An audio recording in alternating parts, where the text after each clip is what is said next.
So I ended up sleeping on the street for a few days. This is after having a $500,000 Airbnb. All of my money had ran out. My wife had diverted all the funds from our Airbnb into her personal account. Okay, so my funds had ran out, and she's got plenty of money. And so I ended up staying at the homeless shelter in Las Vegas through the month of July. And this is during the peak season when it was about 120 degrees outside.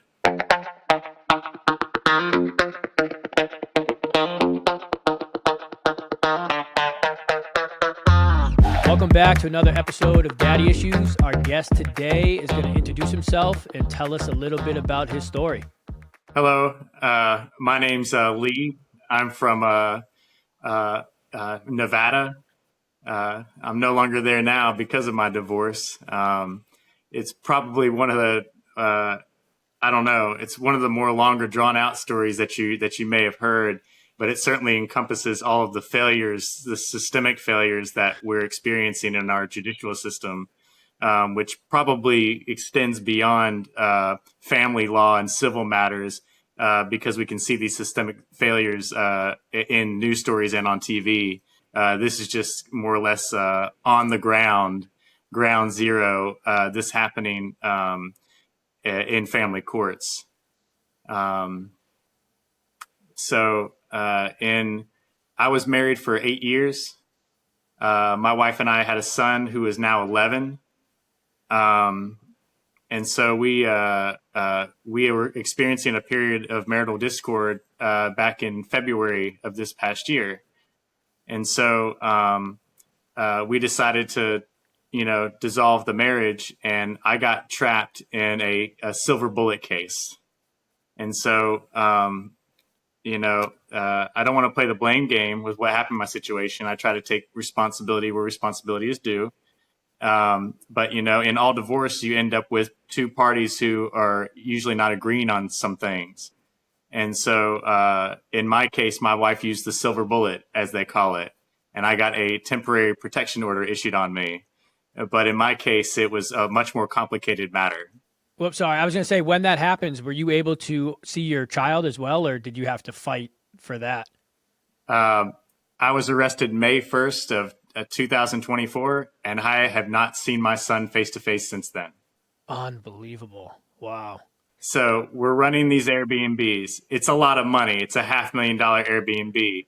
There's three parties involved: myself, my ex-wife, and we have a private mortgage lender, which is the lady that we purchased the Airbnb property from. She had offered us an owner carryback on the property, and at the time we owed less than maybe 20% of the value.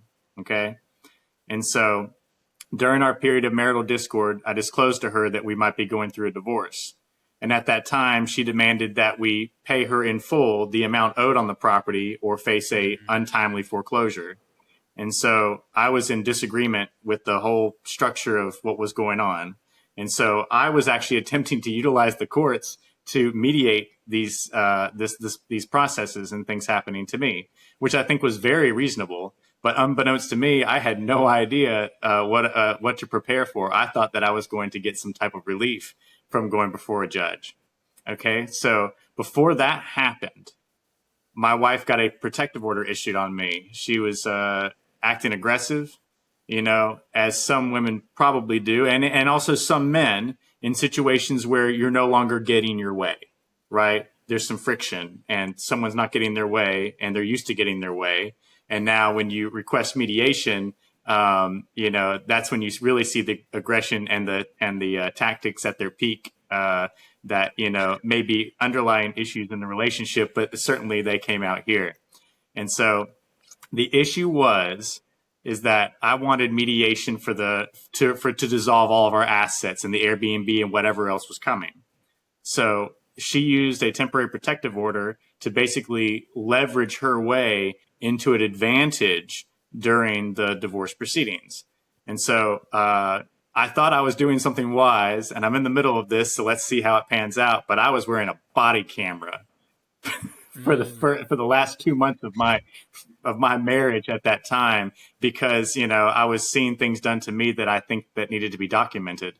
And so when the police came to my home to remove me, I kind of tried to explain to them what was going on and that my wife was attempting to use this temporary protective order to leverage an advantage in our divorce. And so I willfully asked them, I want to speak to the judge who entered the temporary protective order. And so I was taken into custody. This occurred in Nye County, Nevada. And for your listeners who are maybe ill prepared for this, the story that's about to unfold is true. And this is probably one of the most, if not the most corrupt court systems in the entire United States. And so I was taken into custody.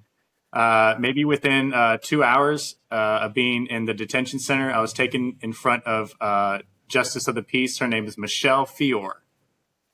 I stood there in front of this judge, and I told her that I was a victim of fraud, that my wife had been diverting funds from our Airbnb. She had changed the bank account information and was depositing the money not in my LLC, but instead into her personal account. So I was a victim of fraud and embezzlement. And I told this to the Justice of the Peace, Michelle Fior. I had no idea what I was getting into. She became so irritated at my argument when I thought that I was going to get some ounce of sympathy for being able to state my case in front of an audience. What happened next? I was held in detention for 7 days. I was not allowed to use the phone until the 4th day. I suffer from bradycardia, which was diagnosed at a local hospital in 2019. I was going through some stresses at that time because of the pandemic. Can you imagine what it was like to own Airbnbs in 2020? So me and my family survived that. And that's a crucial part of the story because I had to take out small business administration loans in order to survive that pandemic. So it was a very stressful time in my life. And that point is about to come up, as you can see, just how deep this got. So I was held in detention for a week. I was not allowed to use the phone until the 4th day. And I requested medication, filled out the forms with the nurse in the jail, never received any medication. On the 7th day, I was taken again in front of the Justice of the Peace, Michelle Fior. I didn't say a word. I didn't say anything. I don't even think I heard the Justice of the Peace, nor what appeared to be my public defender, say anything to me. Moments later, I was taken out of the courtroom, and basically I put on all my clothes, all my things, and was pushed out the back door and given a piece of paper that said no charges filed. Wow. This hasn't even gotten good. So this hasn't even gotten good. So the first thing I did is I actually walked across the street to the cannabis store. and I got a vape. It was a very stressful time for me. I didn't know whether to go there or a hospital, quite frankly. I ended up going to a nearby business, just a Walmart across the street. I contacted a cab because I didn't have a car, and I had to contact the police. And I said, I want to go back to my house and get some of my things in a vehicle. They said, we can meet you there. Of course, we have to meet you there because you have a protective order against you, and you'll have no more than, I think it was 15 minutes. To grab all your stuff. Wow.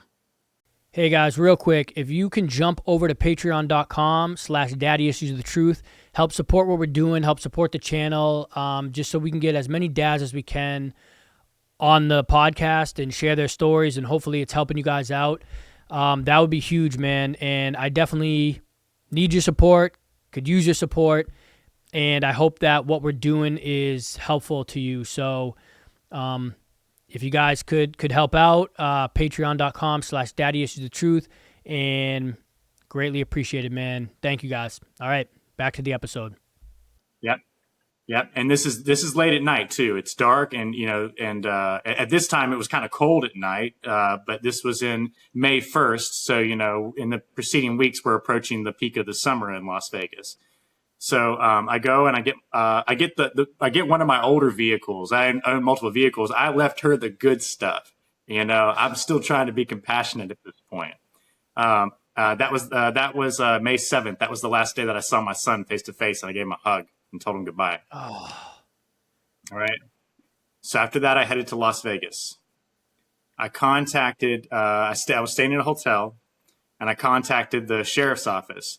I had previously called them to my home just days before my wife had gotten this TPO issued against me. And I was showing them videos on my body camera saying, hey, look, she's being aggressive to me. It's not me. It's her. I don't want anybody to get arrested, but I need some mediation here because I'm just one guy. I'm a dad. I don't know what to do at this point, right? That is what the court systems are for. That is what law enforcement is for, is when you have a disagreement between parties, and you can't get anywhere on that. And so they were incredibly uncooperative. They helped me out none. About a week prior to my arrest, I'd called them over to my house and I'd shown them videos of my wife cornering me in the garage and holding me captive. And they said that this is a civil issue. They didn't consider that domestic violence. So I obviously see some type of sexism and prejudice in my case. Okay. Mm-hmm. Eventually I think I stayed in Las Vegas for about 4 weeks, and this is in the month of May. And so I think I spent, I don't know, $6,000 on hotels and food and waiting out for the protection order to be heard in court, which wasn't until the first week of June. But by that time, I had actually pretty much ran out of money. Right. And I was staying in Las Vegas. I contacted the one attorney that we have in our community to represent me in the case. And after I paid him the last $1,000 that I had, they were unavailable to speak during the weekend. And my case was on a Monday. And when I was able to contact them on Monday after my attorney had his phone off all weekend, he said, it doesn't look like we're going to be able to dissolve the TPO for you after I gave them $1,000. Oh my God. So at that point, I'm not kidding you. So watch this. So after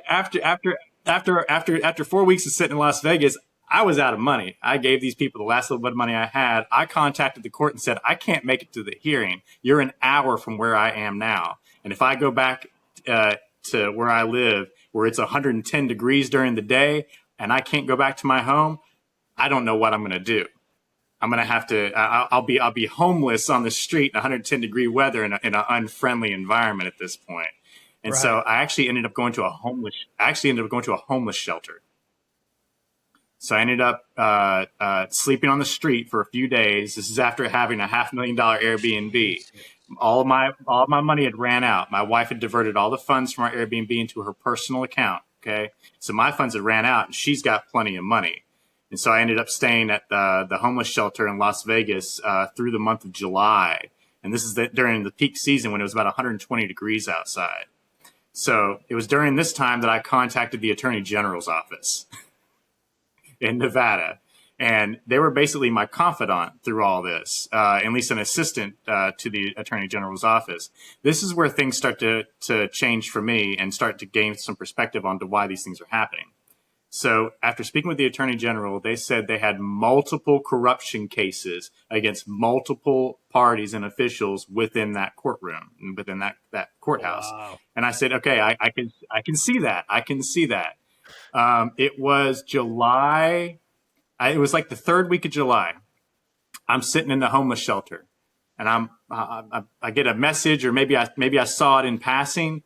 The judge, Justice of the Peace, Michelle Fiore, the lady I stood in front of, who issued the TPO, was arrested on charges of 7. This is incredible. 7 felony counts for embezzling money from a charity meant for fallen officers. At least it puts a smile on your face, because everything that you're going through, like, that's why people snap, is because, like, there's just nowhere to turn from, and you're doing the right move with every way you should be going, and it's just, they're just screwing you every time. It was seriously, it was the most unbelievable coincidence that I could have ever experienced or even imagined. When it hit me that I had basically presented issues in my case, fraud, embezzlement, and that the Justice of the Peace, who I was making this argument with, was herself going through an investigation for fraud and embezzlement, and that her reaction in the courtroom was obviously prejudiced against my situation. Right. Unreal, right? Unreal. Yeah. I'll fast forward with you on that real quick. So she requested a speedy trial, and I believe it was the second week of October. She was convicted on all 7 felony counts. She was Jeez. suspended from the bench. They pushed her sentencing to January 6th, but because of other motions filed, it's not now until March when she'll be sentenced. And, Mm. for all the listeners on your podcast, 7 felony counts for embezzling money from a charity meant for fallen officers. Let's see if this person actually goes to prison. I would be surprised if she didn't. I don't know that I would be surprised. The governor testified True. against her in our state. She Wow. took money from Teamsters, from what was it? The list of people that she was involved with was something out of a storybook of Las Vegas history of the mafia, Yeah. and so Yep. to make this even more bizarre, in my this justice of the peace was not from Nevada. She's from New York. She was previously a city councilwoman in Las Vegas who had multiple infractions against her for aggressive behavior and acting out towards people. She has no college degree, only a high school diploma, no formal education or practice in law or any legal experience whatsoever. In my county, all you have to have is a high school diploma in order to apply for the job of Justice of the Peace, which is essentially a judge in our community. Have you ever heard of such a thing? That's mind blowing. Holy shit. Have you ever heard of such a thing? And so, um, uh, online, my wife and the private mortgage lender at this point had listed my Airbnb for sale. They listed it for sale for more than $100,000 than what they were originally trying to pressure me to sell it for. They wanted to sell the property file prior to our divorce, but there were some issues with the property, with the land. When I'd purchased it, it had some reoccurring flooding issues, which was something that we needed to address before we sold the property. And so, looking back on my divorce, she wants things done quickly and her way. I want things done the right way, The right way. And so when I fell back on, yeah, right, right. And when I looked towards the legal system to support my argument, I didn't have any support whatsoever. It's because that males have taken a precedence in this country of getting set in the back seat with their arguments, no matter what they are, whether it's an argument that you're the one that's being abused, and that your wife or spouse is the aggressor. I don't think a male can successfully argue that case without some type of prejudice in the court system today. But that is where I found myself. And so when I contacted the Nye County Sheriff's Office to inform them that, my wife and this lady were attempting to convert some of my property, they didn't want to hear about that either. And so again, that just further confirmed with me, the conflict of interest with law enforcement and our judicial system, pertaining to males. I suspect that if the tables were turned and if I was the female in the case, it probably would have worked out very differently for me. Especially Right. considering the fact that I turned to law enforcement first, looking for protection from aggression, and all it took was one trip for my ex-wife to go down to the courthouse to get a temporary protective order issued against me, which And then they given all arrest the you. circumstances and everything. Yeah. Yes, they came to my home. Again, it's getting hot. It gets to be well over 100 degrees. 120 degrees was the maximum temperature that year, and I told them, it's basically the backstory on what was going on with me, that she was using this temporary protective order as leverage, gaining advantage in the divorce, and that when someone is being told to stay away from this person, I don't think you should have them have the capabilities of being removed from their own land, from their own property. It's not my decision for someone to be around me when they're the ones saying that they don't want to be around me as a person, right? And so I don't, I know that the laws are not written that way, but they should be that way.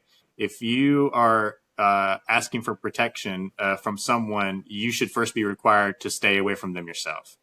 But I don't want to say that's okay.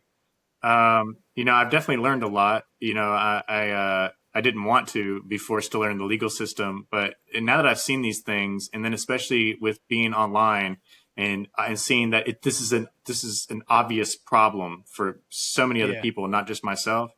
I can testify. Yes, this is true. We really are experiencing a breakdown in family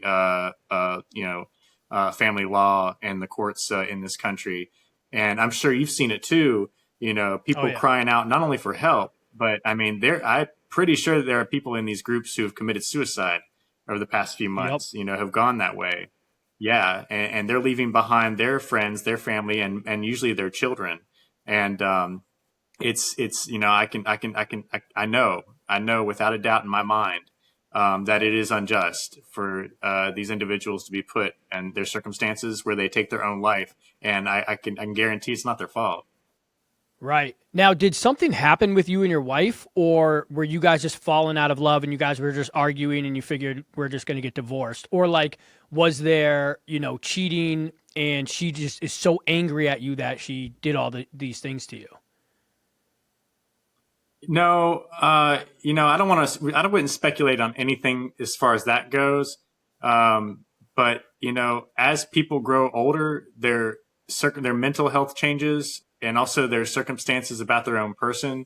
And I think that just in today's society, the pressures that are placed on us as individuals, and the circumstances where we find our health, is always constantly in question because of the food that we're eating is not the best. I think that we were just under general stress, like most people are. I suspect that many people went through their divorce beginning before, during, or after, or around the same time as the pandemic, because it was just a very stressful time for the human Definitely. experience. And I think that our divorce was delayed in part, because that was a stressful experience for us and we just got through it. But I think that there were probably scars just from that experience that we hadn't healed in our own minds, which tore us apart. Um, at the same time, we were kind of living in a place that I preferred, away from people, out Yeah. in the desert.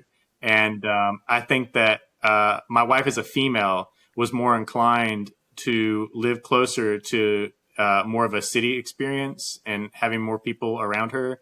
And because I don't know what that experience is like as a male, when you grow older, I think males tend to age a little bit more like wine. We can get older and scruffier, and that just makes us look more male. But if you're a female, I'm just turned 40. My wife is turning 43. As you get older, I don't know what that looks like, because Right. your looks begin to fade, and I've tried to sit down and think about what it is to be in that situation where you feel as though you're not yourself, or you're losing your looks. What is it that you grab onto that has meaning? And in most relationships in this country, you're geared not to gravitate towards your husband. You know, Yeah. I don't know if you agree with me on this, right? I mean, you're No, supposed a to hundred probably percent. lean on your husband. No, I find it so weird that um for you to be in a relationship, 11 years, or your child's 11, so you guys were married for what, 8 years or something, I think you said. Um for her to get you arrested is one thing, like she's angry, everyone's, mad at each other, but then to know that you were arrested, not released for 7 days, you would think that she would almost like feel bad, like, "Oh shit, I didn't mean it to go this far," but like she's still pushing forward and hammering at you, and it's just like there has to be some like love still there, or like at least like friendliness. It's just wild to me that someone can just keep it going, like because that got far. You know what I mean? Like it's one thing to say like, "Oh, I want him arrested," whatever, but then you were actually arrested and held for 7 days. To me, that's just like, "Oh shit, I'm sorry." I don't know. Right, right. Well, I mean, I honestly think that, and one of the arguments that I had made and even maintained today is that it's social pressures. It's social Hmm. pressures that are put on women. I mean, and this is just my opinion, to feel as though you have control, and that you're an independent person. But I mean, anyone can be in control of their lives and be independent. But when you're in a relationship, to me, it's a partnership. It's Yeah. always supposed to be a partnership. But when you're being force fed this narrative, especially this narrative that's geared towards females, not so much males, to be independent in your own life, that means that whenever you make a decision, you don't look back. And it's most likely, it could be part of like the feminist movement, where if you make a decision, to push back against your husband, you actually now fall in line with the which is probably geared towards considered to be normalcy, in society today. That you are empowered when you can you can push yourself on top of others, especially in a male female conflict. Again, I don't know if you agree with me on that or if you see that. It's not meant to be a misogynist statement at all. It's just meant to be a statement of observation. We Right. have definitely gone through a period. Yeah, we've gone through a period in our society where I now understand what they mean um, by the breakdown of the family unit in this country. It used to be about the family. I mean, you used to actually say the American family, the American dream was to own a home, an affordable home. Maybe you have a car, you have food on the table, and generally speaking, one income should be enough to sustain the living conditions thereof, for a family of two, three, or four. But that's not what we view as America today. We no longer even consider the a family unit. We see the American as an independent individual.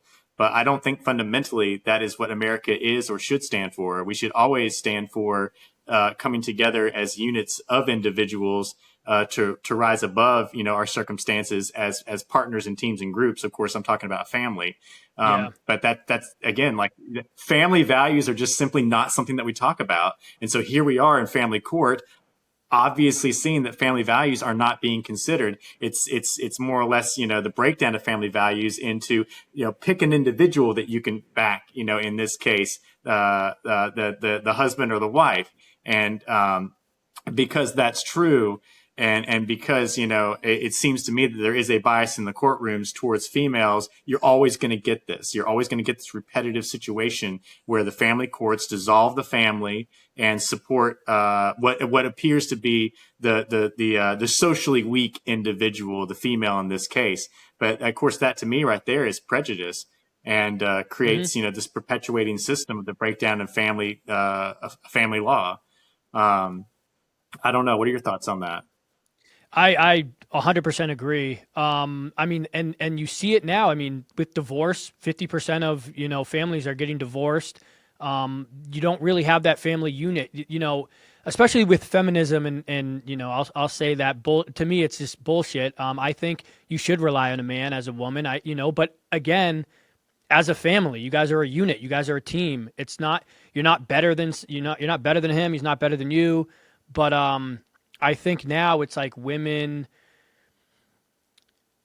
are being too kind of like what you were saying earlier, like social pressures and things like that. It's like they're being told, you don't need a man, you don't need to be doing this, you can do it on your own, and it's kind of screwing them, I think, in the long Yep. run, and with families, and then also with like child support, alimony, all of this stuff. You're incentivizing a woman to not be with her man, to not be with the father of their children or anything like that. So yeah, no, there's a lot of things wrong with especially the system, but that aren't helping at all.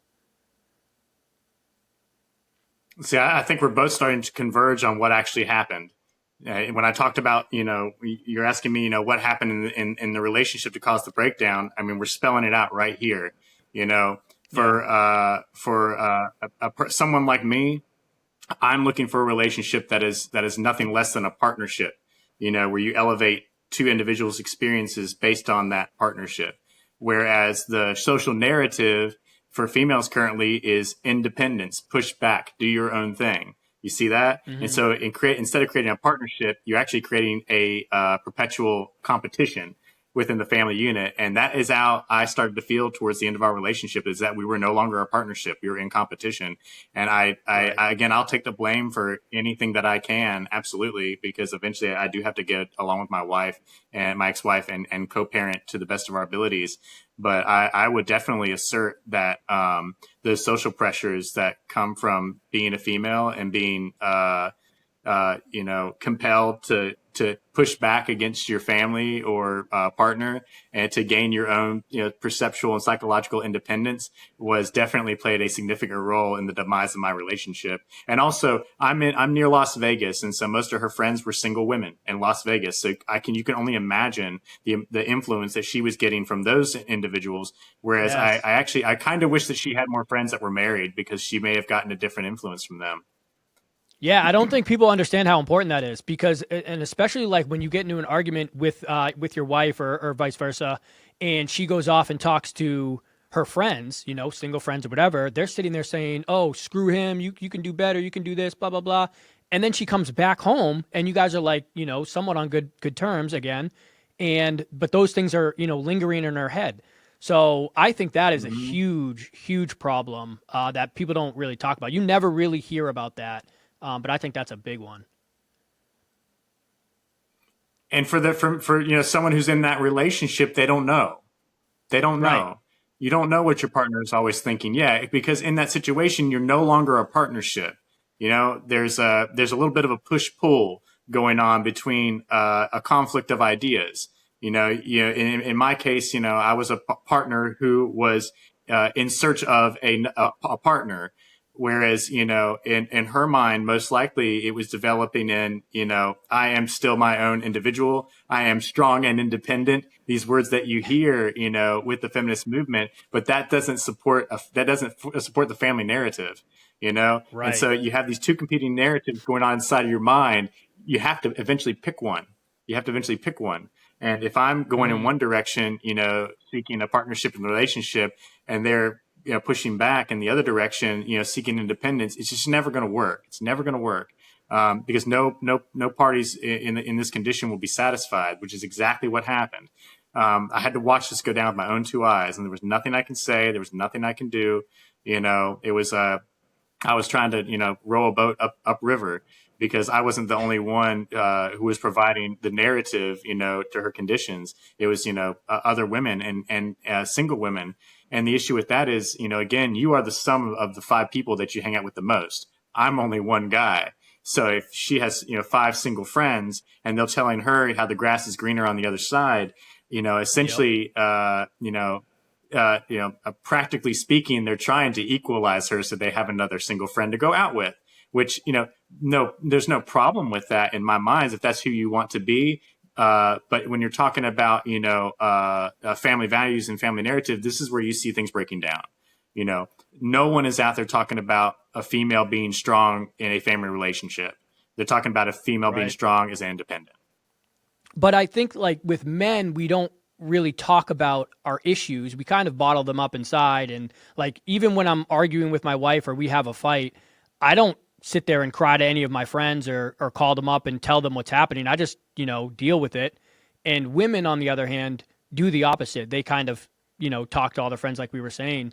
But I just I think it's because like men, women are very emotional and to me men are very logical, but I don't know if that would ever change. I don't know. You'd have to I mean society would have to change that.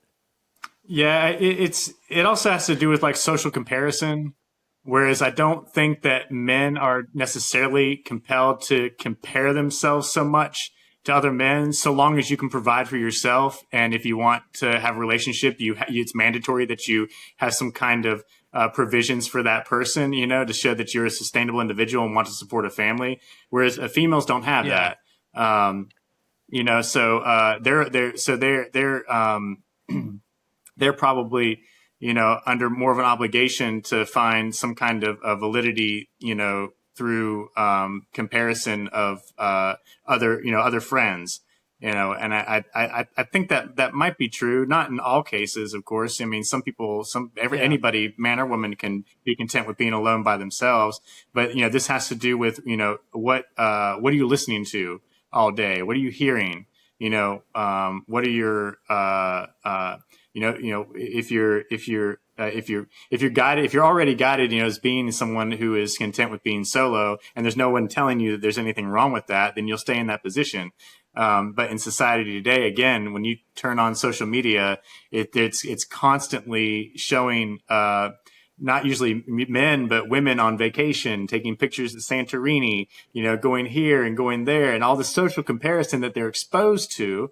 And, usually it's not, again, very, very, I don't think that I've had anything on my news feeds pop up showing a family sitting down for dinner, or That's showing, so true. right. Yeah. Showing a wife, putting down the plates or setting the roast beef as you might see in a in 1960s or 1970s TV commercial or movie, because there's some Yep. kind of stigma behind that. Yep. Like that's too much of a stereotype for that to be something that you would gravitate towards in society today. But that's ridiculous, because again, it just shows the cooperation that you can have between Right. two individuals. If you feed me at the end of the day after I've gone out hunting, then that's a cooperative effort. That's not a subordinate effort at all. But it just depends on if you have that switch turned on inside of you. Do you see this as a cooperative experience, or do you see it as a subordinate or competitive experience? We decide as a culture how we engage that narrative. And right now, the switch is, generally speaking, flipped the other way, where if you're in a stereotypical relationship, or what used to be a stereotypical relationship, where maybe the man goes out and works all day and the woman stays home and tends to the children or other chores, or is just, generally speaking, a homemaker, that's not satisfactory. You're seen as a subordinate in Right. that case, which I think we can all agree is certainly not the case. I mean, I respect my mother for the things that she went through for most of the time being a homemaker. And it's just, again, do you have respect for a homemaker as being someone who is engaged as being a partner in the relationship? But if you're told that that's not good enough, then you'll think that's not good enough. I have to do something different with Yep. my life. But again, that breaks down the family unit, because I don't see it working any other way.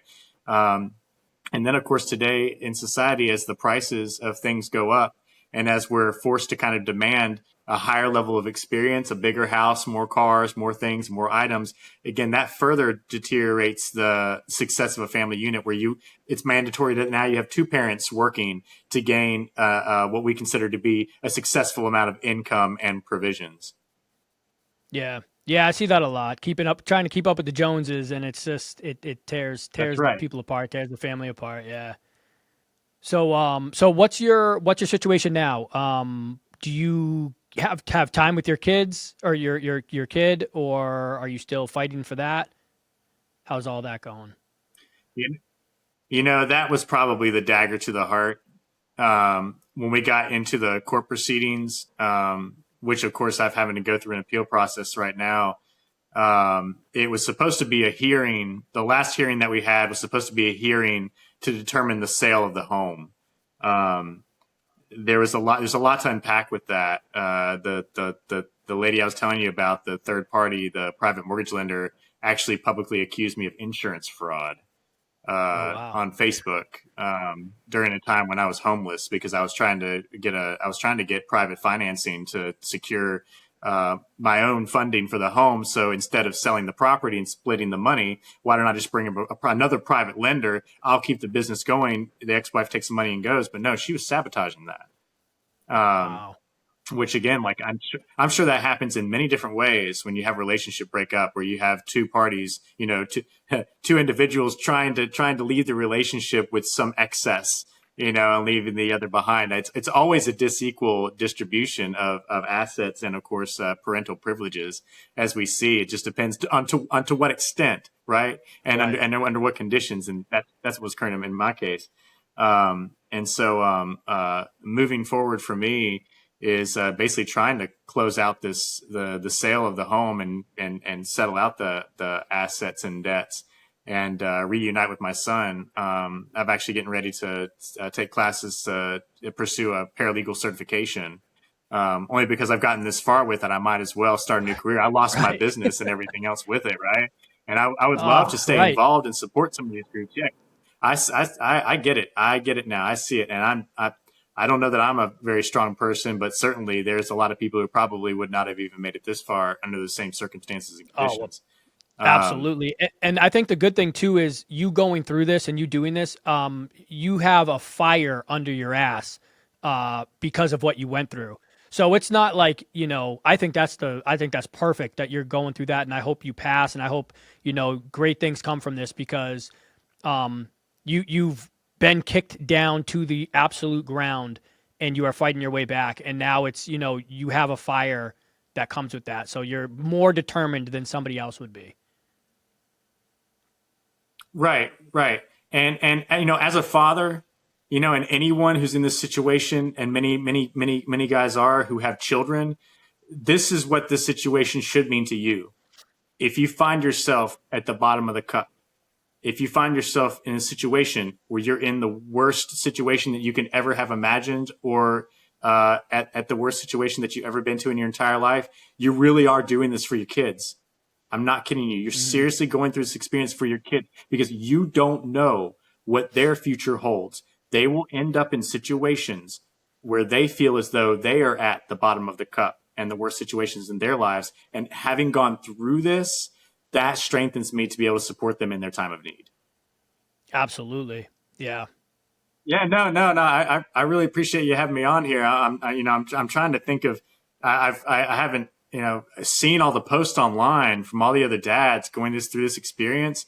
I'm not able to be on there every day or respond to all the posts. I've just gotten to read this stuff. This is a whole different experience for me. And sometimes I feel as though that's something that needs to be said, is knowing that, people, you're not alone in this. Because I see a lot of guys out there, and I'm not afraid to cry. I'm not afraid to say that life's tough, and that, as a male, we don't get any free lunches. I can't go out on a date and ask them to take the tab. It doesn't work that way, right? And so, if you're a man, if you're in your 40s, you're literally on your own. You will end up homeless and destitute, and no one's going to pick you up off the ground. You got to do it yourself. But I think you have to know that you're not alone. Other people are going through this, and that those are your comrades. Those are the people that you think about. Think of like the Trail of Tears with the Native Americans. Even though they're going through something so bad, they knew that their brothers and sisters were right there with them experiencing this. So, even though you may find yourself alone, know that you're not alone, and that the experience isn't all for nothing. As we grow older, and as our children grow older, we're gonna continue to suffer. We're gonna continue to go through experiences that traumatize us all the way to the very end. And having gone through such a traumatizing experience, when you meet others who are going through it too, you can be there to be stronger for them, because you've been there too. I'm not going to be able to tell. I won't tell my son, "Oh, I don't know this, what you're going through. I've never felt that low in my life." No, I have, son. It's okay. What you're getting through, you will get through it. I've seen the bottom of the cup, and I've seen that you can get out of that. And if I hadn't been through that situation, I wouldn't be able to honestly say that. And so, these are the things as dads that we go through that strengthens us, so that we can support our loved ones when they're going through difficult times. That's what people need to know. Yeah. And that's why I love those Facebook groups too, because, a lot of these dads do think that they're alone, and, they really have nobody. And that's why I started the podcast, is because, like, I'm a videographer, but, like, this is how I know how I can give back, by sharing people's stories and, doing it that way. And, hopefully it helps these dads listening, because, some of these stories, AKA yours, is just like, you would never think you'd be put in that situation until you are. And then it's like, how do I, get out of it? How do I figure my way out of this? So, man, well, thank you so much, Lee, for coming on and sharing your story. That's incredible. I can't believe that you went through all that, but you're still standing strong. So good for you, man. Still here. Yeah. Yeah. Thank you for having me on. I really appreciate it. This has been a worthwhile experience. It feels good to talk about some of these things, and I know that everybody's situation is different. And again, as a male, you're in a position of not really being able to complain. And, usually there's an intentional lack of sympathy, for the male in the situation during the breakup. That's just the way it goes. And so, having an outlet for a place where you can have your voice heard is certainly substantial, and especially in my case. Yeah. Awesome, man. Well, thank you so much again. You can hold me down. You can hold me down.